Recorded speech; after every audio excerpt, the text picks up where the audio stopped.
When I was little, I spent a lot of time at the park. My mum was a stay-at-home mum, so she'd take me and my friends there almost every day during the summer, and if we were lucky, she'd buy us each something from the ice cream truck. It was one of those lucky days when this story takes place. I was 6 or 7, and my mum had taken me and 3 girls from the neighbourhood to play at the park. It was sunny and warm, and pretty much one of those absolutely idyllic days you see in the movies. Everyone was in a good mood, my mum included. When we heard the ice cream truck approaching, she gave us all some money to buy treats, opting to hang back and chat with her friend. After all, we weren't leaving her sight, so nothing bad could happen. The ice cream truck wasn't the one we usually saw, but that wasn't unheard of. There were quite a few that drove around town, and they'd all compete to hit the park crowd. This one kind of looked run down, but when you're 7, it doesn't matter. Ice cream is ice cream. My friends and I raced to get in line and were delighted to be the first ones there. The ice cream man seemed just as excited to see us. "I have a special treat for you pretty girls today," he told us as we handed him our money, silencing our requests for our usual favourites. We were all sceptical, but he kept insisting that his special treat would be much yummier than any ice cream we'd had before, so we all shrugged and agreed. Like I said, ice cream is ice cream.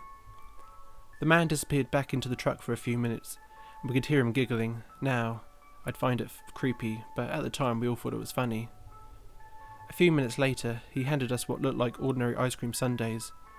"I promise, they're extra good, so don't waste any," he told us with a wink.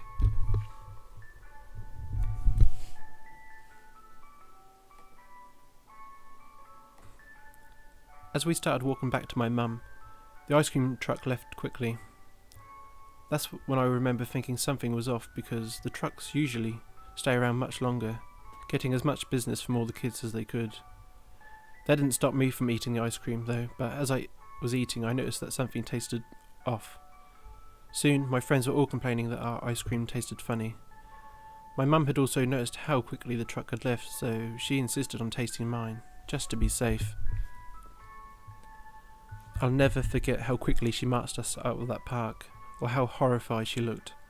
At the time I didn't understand why she was so upset, until years later she told me the ice cream had tasted like semen. The ice cream truck guy had masturbated into our sundaes.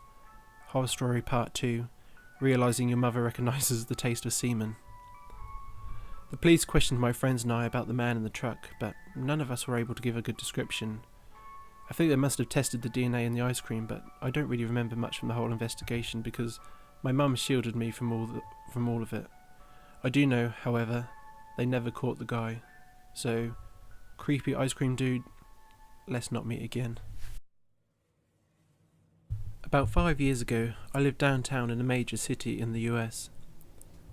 I've always been a night person, so I'd often find myself bored after my roommate, who was decidedly not a night person, went to sleep. To pass the time, I used to go for long walks and spend the time thinking. I spent 4 years like that, walking alone at night and never once had a reason to be afraid. I always used to joke with my roommate that even the drug dealers in the city were polite, but all of that changed in just a few minutes of one evening. It was Wednesday, somewhere between 1 and 2 in the morning, and I was walking near a police patrolled park, quite away from my apartment. It was a quiet night, even for a weeknight, with very little traffic and almost no one on foot. The park, as it was most nights, was completely empty. I turned down a short side street in order to loop back to my apartment when I first noticed him. At the far end of the street, on my side, was the silhouette of a man dancing. It was a strange dance, similar to a waltz, but he finished in each box with an odd forward stride. I guess you could say he was dance walking, headed straight for me. Deciding he was probably drunk, I stepped as close as I could to the road to give him the majority of the sidewalk to pass by me. The closer he got, the more I realised how gracefully he was moving. He was very tall and lanky, and wearing an old shirt. He danced closer still, until I could make out his face. His eyes were open wide and wild, head tilted back slightly, looking off at the sky. His mouth was formed in a painfully wide cartoon of a smile. Between the eyes and the smile, I decided to cross the street before he handed any closer. I took my eyes off of him to cross this empty street.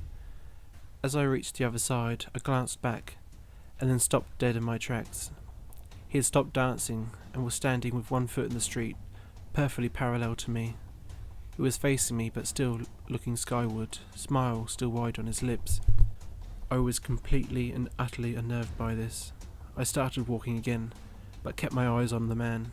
He didn't move. Once I had put about half a block between us, I turned away from him for a moment to watch the sidewalk in front of me. The street and the sidewalk ahead of me were completely empty. Still unnerved, I looked back to where he'd been standing to find him gone.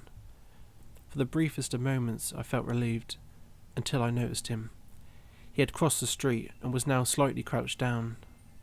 I couldn't tell for sure due to the distance and the shadows, but I was certain he was facing me.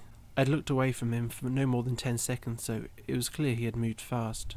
I was so shocked that I stood there for some time, staring at him, and then he started moving towards me again. He took giant, exaggerated tiptoed steps, as if he were a cartoon character sneaking up on someone, except he was moving very, very quickly. I'd like to say at this point I ran away or pulled out my pepper spray or my cell phone or anything at all, but I didn't. I just stood there, completely frozen as the smiling man crept toward me. And then he stopped again, about a car length away from me, still smiling his smile, still looking into the sky. When I finally found my voice, I blurted out the first thing that came to my mind. What I meant to ask was, "What the fuck do you want?" in an angry, commanding tone. What came out was a whimper. What the fuck? Regardless of whether or not humans can smell fear, they can certainly hear it. I heard it in my own voice, and that only made me more afraid. But he didn't react to it at all. He just stood there, smiling. And then, after what felt like forever, he turned around very slowly and started dance walking away, just like that. Not wanting to turn my back on him again, I just watched him go, until he was far enough away to almost be out of sight. And then I realised something. He wasn't moving away anymore, nor was he dancing. I watched in horror as the distant shape of him grew larger and larger. He was coming back my way, and this time he was running. I ran until I was off the side road and back onto a better lit road with sparse traffic. Looking behind me then, he was nowhere to be found. The rest of the way home I kept glancing over my shoulder, always expecting to see his stupid smile, but he was never there. I lived in that city for 6 months after that night, and I didn't walk. There was something about his face that always haunted me. He didn't look drunk. He didn't look high. He looked completely and utterly insane, and that's a very, very scary thing to see. So I'll start this by saying my dad is quite a character. All of my friends loved him growing up because he could entertain you just by talking to him. This attitude is what initially led me to question the legitimacy of the story for a long time. Now that I'm a bit older, I could tell this one cuts deep every time we make him tell it. Usually he talks in a very upbeat, active tone, but when my brother and I first heard him tell the story, or talk about it in general, his tone completely changes. It's as if the colour just rushes from his face. It's obvious he doesn't enjoy talking about it. Okay, now the story. He was about 18 at the time. From pictures, he seemed like an athletic, approachable teen. He was living in the Gary Whiting area of northwest Indiana. Sometime later in the evening, my dad, who's been a smoker for roughly 50 years of his life, decides to hitchhike to his local convenience store. He has a knack for talking about places or events as if you were there, an odd thing to do, considering the shop was only a couple of miles away from his house. Eventually, a truck pulls up to the side of the road. It was a baby blue pickup truck to be exact.